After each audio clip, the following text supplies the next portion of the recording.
Good afternoon and welcome. My name is Karen Doyle and I'm Operations Director of CTAM Europe. I'm happy to welcome you to today's webinar and hope you're all feeling fit and healthy. We're pleased to have Ampere Analysis Research Manager Daniel Gadder with us today. Daniel will be discussing the impact of the current pandemic on global content spend and will be drawing on latest financial data and guidance. Before we start the webinar, I'd just like to mention that all participants will be muted throughout.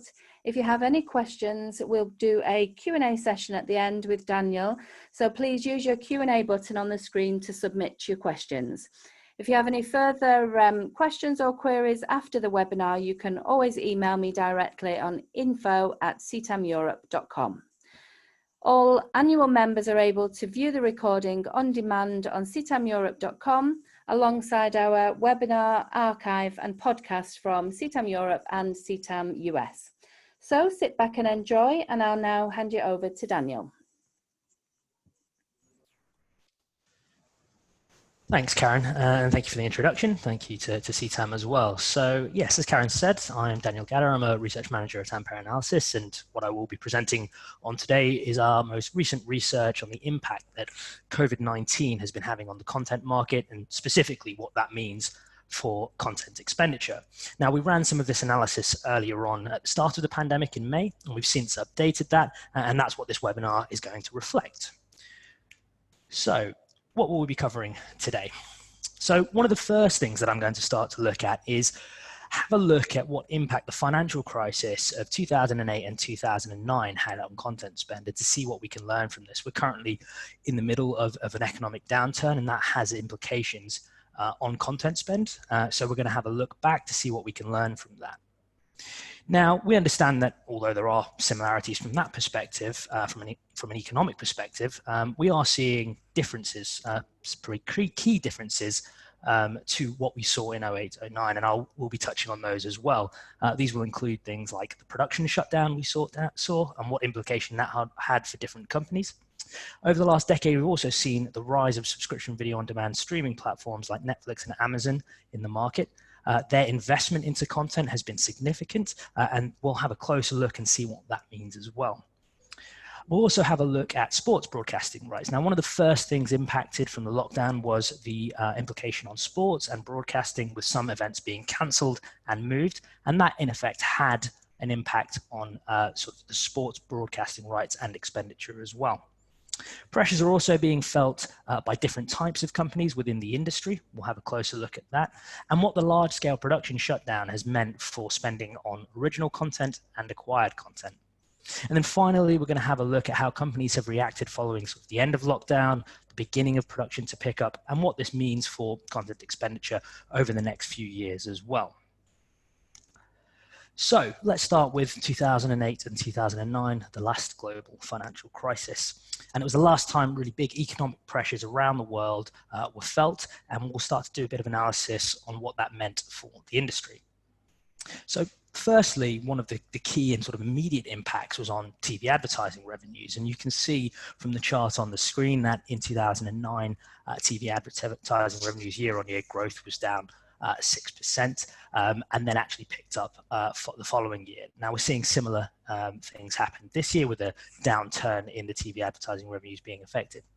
But why is this important? Well, TV advertising being still one of the core revenue streams for commercial broadcasters, and pressure in this area can lead to cost cutting, specifically around programming and content. That being said, when we ran this analysis and had a look at content spend over the same period, we saw that although it didn't grow on a global level to the years prior in 2008, 2007, and 2006, where we saw growth, it was flat. So the resilience of content, spend on content, can be seen here, where although it didn't grow, it remained flat. So not impacted to the same levels that we saw TV advertising. And in fact, what we saw after this period, in fact, over the last decade, has been a content boom, more and more spending on content. So that does give us some sort of opportunities and a bit of a silver lining there.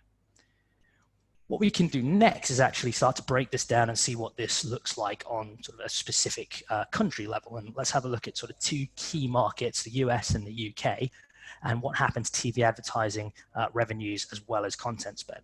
So on the left, if we look at the US, in the orange line, we have the TV advertising revenue year-on-year growth compared to the content spend year-on-year growth. Again, you can see those negatively impacted TV advertising revenues in 2009, but actually spend on content continued to grow. So again, showing that resilience, especially in a market like the US, which still dominates in terms of spend on content. If we now turn to the graph on the right to have a look at the UK, TV advertising revenues impacted in a very similar way in 2009. And although we saw content spend decline, not to the same extent as TV advertising revenues. Now, the reason for the greater decline in the UK is that actually more of the companies that are involved in the content space are broadcasters, and they feel the pressures of TV advertising to a greater extent than to what we saw in the US. What this shows us is, again, that resilience of content spend, the silver lining, that how it is affected by at least the economic pressures that we're seeing now. But as I mentioned at the top of the webinar, there are differences, very key differences in 2020 through the start of the pandemic through to what we're seeing now. And we're going to take a closer look at these. As I said, the production shutdown, what it meant during the height of the pandemic, what that means for schedules at the time and into the future. Next, the major role that streaming platforms make from a content perspective, from production to spend on content, smaller and growing in 2009, now to major players in the market. Sports, cancellations, postponements, how we've seen the Olympics being shifted to next year, but as well as big cancellations in the US, for example, of major sports, and what that rights implications will be. And again, we'll finish by talking at this section about what this might mean for different companies within the industry.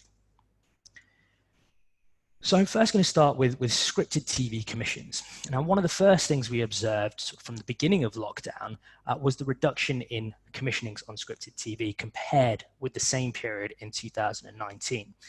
What you can see on screen is in the blue line, the top 25 commissioner parents commissions scripted TV in 2019 compared to 2020. Now, the onset of the pandemic was around week 11. So what we can see here is that from a scripted TV point of view, a much less commissions of that TV, and that's carried through to the current period. So we're still seeing a massive difference between the number of commissions made the same period last year as we are seeing this year. Now, that's not to say that commissions overall were down. Actually, some of the gap was being filled and is being filled by unscripted content, specifically actually around COVID. So the dotted line shows you what would happen to the commissions this year if we removed those COVID-specific commissions. What this allows us to do is not only see what is currently going on in terms of the confidence in the market, the resumption of production, but it gives us an idea of slates later on the year, potential shortfalls in schedules. Now, alongside the future slates that we saw there from a commissioning standpoint, the production suspension during the lockdown of the pandemic also had an immediate impact on what was currently airing or what was currently in work. And actually, we can break this down into different types of content and how they're impacted and what that means for the different companies we're looking at in the industry. So if we start with high-end scripted TV shows like Disney's The Mandalorian or Netflix's The Witcher. Now, what you can see here is that actually from filming to being available on platform, it's around 14 months. And in fact, with The Mandalorian, it's 5 months of filming, 9 months of post-production. With The Witcher, 7 months of filming, 7 months of post-production. Now, what that means, the longer lead time in production, we have the different cycles of content there. So, for example, a piece of content that had finished filming in February or March of this year, the beginning of the pandemic, we're not likely to see to the end of the year. So what this means for broadcasters or platforms is, depending the amount of content, that this type of content that it has on their slate, will show the lesser impact. Now, a good example of that is Netflix. Netflix has actually confirmed that throughout 2020, its slate, what it will be putting onto platform this year, is actually relatively unaffected, and actually into 2021. And so what they might start to see is difficulties later in 2021 and a delayed impact of the pandemic. Now, if we turn our attention to sort of lower-ended scripted TV or mid-level unscripted TV, so in the case of lower-ended scripted TV, things like sort of British soaps like Emmerdale, we have filming taking around 1 week with 6 to 8 weeks in post-production. Mid-level unscripted TV like Love Island, 1 day of filming, 1 day of post-production.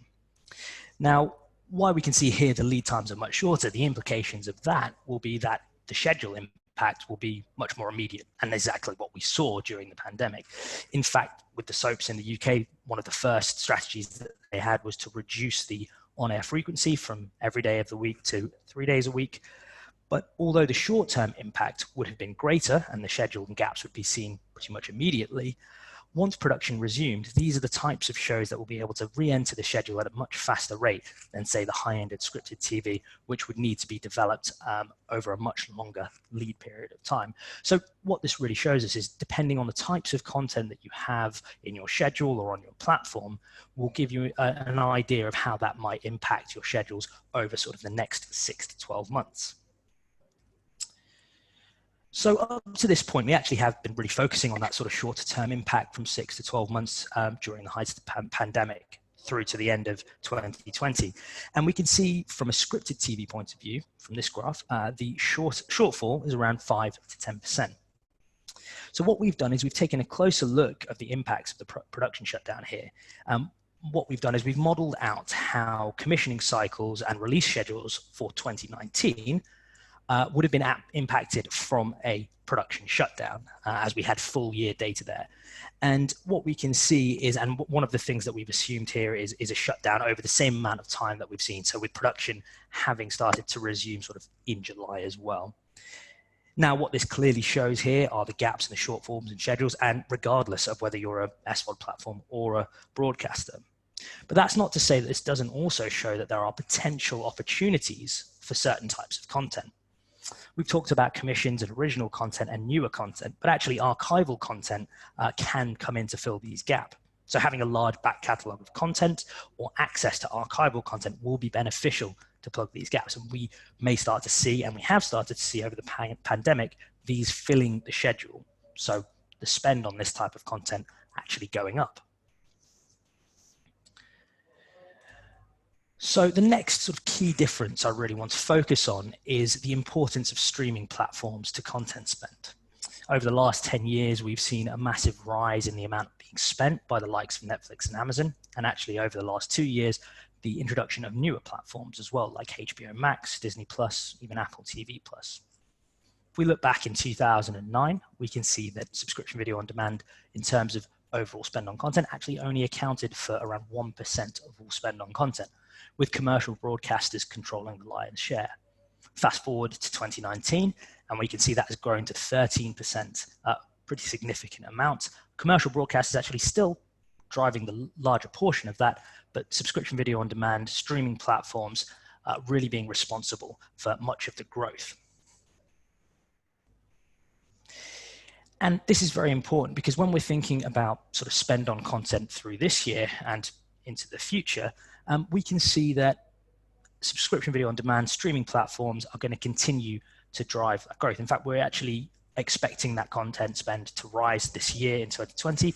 As we mentioned, much of the slate's being set through that period, so the spend already being committed from incumbents like Netflix and Amazon, but also the newer platforms who are investing heavily into the space as well. SVOD spend is largely outpacing revenue as they are leveraging this content to grow their subscriber bases.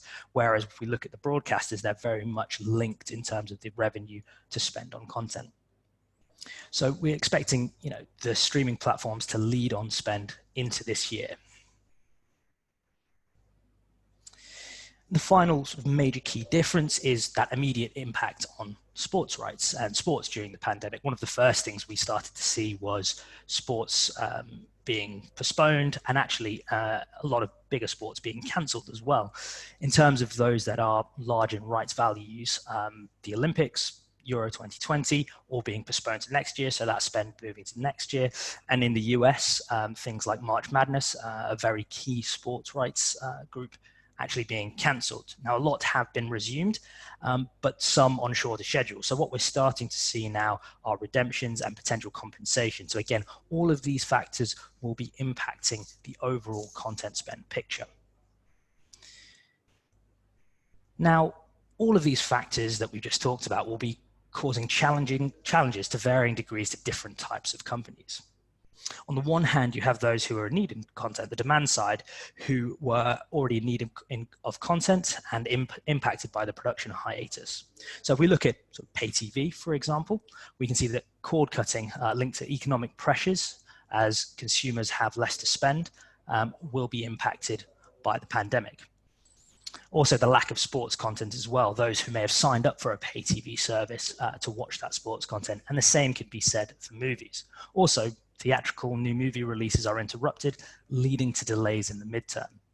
Some pay TV companies around the world, like Sky, actually have original content productions as well, and they will all be delayed.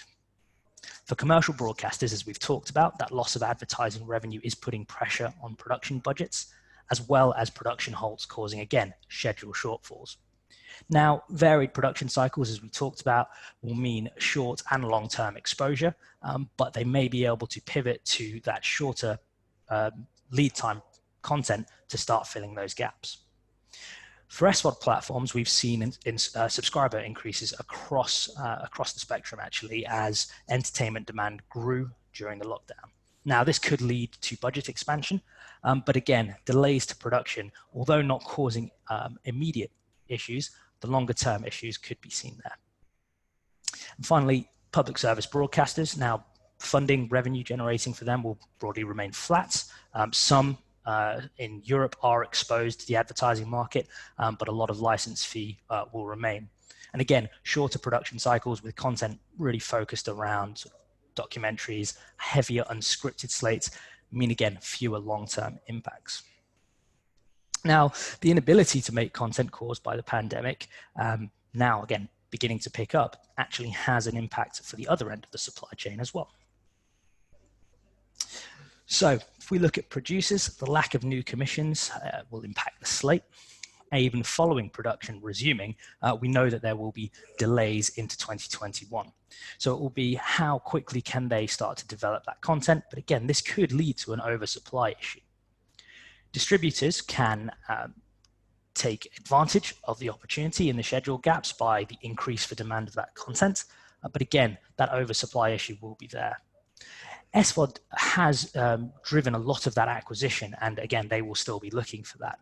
But again, as they start developing more original content, they're moving away from that acquired content. So another potential challenge there.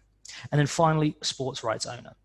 As the lockdown remains or more pauses happen or cancellations, we will start to see those rebates, and compensation negotiations have been begun to remunerate buyers for those lost sporting events. So we can take a slight step back now and focus on the different areas of sports that we've talked a little bit about already. So we're going to have a look at sort of the overall impact on sports, acquired and licensed content, as well as original content spend as well. So if we start with sports rights and have a look historically how that has been growing, from 2014 to 2019, we saw that spend on sports rights grow from 26 billion to 39 billion. And so that's 48% increase over the last 5 years. This year, we expect, although the rights have been cancelled and some are there, we expect a drop of 3 billion. As I mentioned, some of those will be moving into next year, including the Olympics. But overall, we see a drop of 3 billion into 2020. Now, if we move to have a look at original and acquired spend, as I mentioned towards the beginning of the webinar, since 2009, there's been a content boom. Subscription video on demand growth in spend has been driving a lot of that, but also original opportunities from broadcasters, expanding their original slates for consumers by able to present that content to their consumers, but also additional monetization opportunities in other markets to diversify revenues and protect somewhat from cyclical advertising. Incumbents from the SVOD perspective, Netflix and Amazon have also been increasing original expenditure, and we're going to start seeing that shift away from acquisition, where they started, more concentrated on Netflix spend. And also, one of the things that we have sort of talked about, but maybe not delved into as much detail, is the major studios who are pursuing direct-to-consumer opportunities. The spend on developing content there has also increased, and actually this year, where we've started to see the introduction of those new companies, we'll see that spend impact as well. So what does this mean for this year specifically, and how it's going to change? Now, we are seeing the production shortfall, and actually, if we look at the graph on screen, we can see that those most affected will be the commercial broadcasters, as we've talked about, that TV advertising exposure causing cost cutting, specifically around programming. Subscription video on demand, having actually committed a lot of their spend already this year, will actually continue to see that grow. So overall, for original and acquired content over the course of this year, driven by streaming platforms, we again are going to see that grow. And now, if we layer back into sports rights, we can see that actually, although global content spend is going to grow, it is going to be at a slower rate. So growing from 160 billion to 166 billion. So all of these factors in place, but we're seeing, because of this growth in spend from subscription video on demand platforms, we're seeing that spend this year will remain positive. Being supported by new entrants to the markets should offset some of the worst of those declines that we may have seen. Thank you very much. Do we have any questions?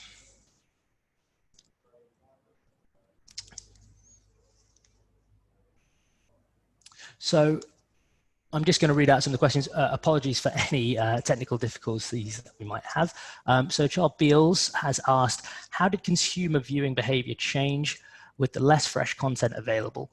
Will it be a short-term or long-term impact? That's a really interesting question. Now, one of the things we saw actually across the board, from streaming platforms to broadcasters, at least during the lockdown, was viewing was up across the board. In terms of looking at the sort of fresh content available, as I've said, for at least for the streaming platforms who have the longer lead times in their content, they were able to continue to provide that fresh content. The interesting analysis will be next year, when potentially they see those gaps in viewing. But as more people were at home, viewing was up across the board. What will be the challenge for platforms and broadcasters going into next year will be to continue to hold on to those viewers by providing them with that new content.